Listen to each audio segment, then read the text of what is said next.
Hello बच्चों, let's see this question. For for the reaction N2 gaseous plus O2 gaseous gives 2NO gaseous, the value of Kc. ये बच्चों Kc है basically. इसको सही कर लेते हैं यहाँ पे हम कि ये गिवन है हमारे पास Kc. दिस इज Kc की वैल्यू है at 800 degree Celsius is 0.1. What is the value of Kp in at the same temperature हमसे पूछा जा रहा है और इक्वेशन हमारे पास ये गिवन है. तो चलिए इस क्वेश्चन को सॉल्व करते हैं बच्चों. और सबसे पहले ये देखते हैं कि इस क्वेश्चन को सॉल्व करने के लिए हमें कौन से की कॉन्सेप्ट की जरूरत होगी. अब देखिए, ये जो की कॉन्सेप्ट आपको पता होना चाहिए इस क्वेश्चन को सॉल्व करने के लिए, इस बेसिकली केसी और केपी के बीच का रिलेशन पता होना चाहिए.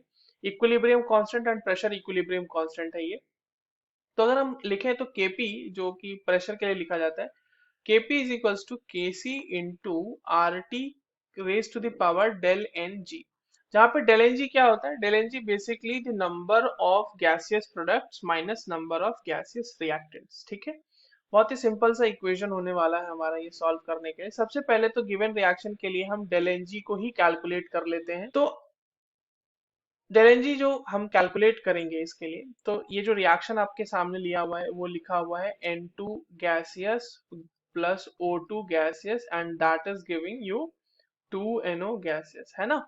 अब देखिए यहाँ पे अगर हम गैसियस मोल्स की बात करें, ऑल्दो हमारा सारा रिएक्टेंट और प्रोडक्ट गैसियस ही है, तो अगर हम गैसियस प्रोडक्ट्स की बात करें तो उसके 2 मोल हैं और डेल एन जी इसीलिए हो जाएगा 2 और रिएक्टेंट में भी देखिए, और दोनों का स्टोइचियोमेट्री 1 1 है, तो एक एक मोल दोनों के हो जाएंगे, तो ये हो जाएगा 1 + 1 एंड डेल एन जी की वैल्यू आ जाएगी बच्चों 0.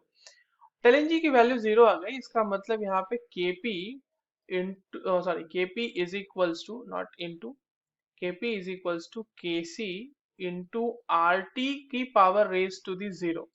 तो ये वैल्यू तो 1 हो जाएगी raise to the power 0 R T.